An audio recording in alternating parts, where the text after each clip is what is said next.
नारी शक्ति नामक सामाजिक संगठन की तरफ से आज आसनसोल क्लब में मेकअप को लेकर एक दिन के सेमिनार का आयोजन किया गया। यहां पर आसनसोल के अलावा कुल्टी, रूपनारायणपुर, यहां तक कि जामताड़ा, बांकुड़ा से भी महिलाएं आई थी। कुल 60 महिलाओं को आज यहां पर मेकअप की बारीकियों के बारे में बताया गया। इस बारे में जानकारी देते हुए मेकअप आर्टिस्ट शत्रुपा सरकार ने पीवीटीवी के माध्यम से ये बातें कहीं। সেমিনার মেকআপ সেমিনার যেটার মাধ্যমে বহু মহিলা এখানে যেহেতু বেশিরভাগই দেখতে পাচ্ছি যে মেয়েরা এসেছেন, আর দুই একজন হয়তো যারা আর কি মেকআপের প্রতি ইন্টারেস্টেড সেরকম পুরুষও এসেছেন। আর এখান থেকে যেটা সেমিনার হচ্ছে, এখানে দুটো লুকস দেখানো হচ্ছে, আর তার সাথে hairstyle, full makeup, full knowledge সেটা দিচ্ছেন জনি স্যার। আর এটা যে আর কি প্রেজেন্ট করেছেন পলিদি, শর্মিষ্ঠা বসাক্তি। আপনার নামটা? আমার নাম শতরূপা সরকার, আমি একজন পেশায় মেকআপ আর্টিস্ট। আর আমাদের এই পুরো নারী শক্তি পুরো টিম সবাই খেটেছে আমাদের।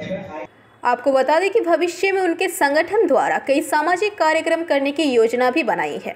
বলতে চাই, সবার এখন আমাদের বয়স হয়ে গেছে, ছেলে মেয়ে বড় গেছে, আমরা তো সবাই কিছু গরিবদের পাশে দাঁড়াতে চাই। তারপর আমরা অনেক কাজ করেছি, এবারে বলবে সরস্বতী। বল। আমাদের অনেক দিনের ইচ্ছা ছিল যে আমরা গরিবদের জন্য কিছু করি, কিন্তু কিছু করি বলবো বললেই তো একা আর করা যায় না। তার জন্য অর্থ চাই বা আমাদের সাথে একসাথে একটা সংগঠন চাই। ওটা আস্তে আস্তে আমরা সংগঠনটা তৈরি করলাম। অর্থ হয়তো আমাদের কাছে খুব একটা বেশি ছিল না।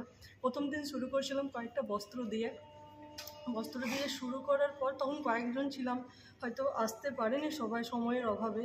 তারপর সেকেন্ড কাজ করলাম, থার্ড কাজ করলাম, ওইভাবে আস্তে আস্তে আমরা কাজটাকে এগিয়ে নিয়ে গেলাম। আর আজকে আমাদের মেন উদ্দেশ্য হলো গরিবদের কিছু সাহায্য করা। আমরাও তো বিশাল বাড়ি থেকে বিলং করি না, আমরা কষ্টটা বুঝেছি, তাই আমরা তাদের কষ্টটা বুঝে আমরা চেষ্টা করছি গরিবদের জন্য একটা কিছু করব। তাই আমাদের ফুল টিম এখানে আছে। আমরা সবাই মিলে চেষ্টা করছি যেটাকে বড় জায়গায় নিয়ে যাওয়া। আগামী দিনে যেন আজকে কাদেরকে ট্রেনিং দেওয়া হচ্ছে? আজকে ট্রেনিং দেওয়া হচ্ছে মেকআপ आर्टिस्टদের। হ্যাঁ, आसनसोल से बीजू मंडल की रिपोर्ट, पीवीटीवी न्यूज़।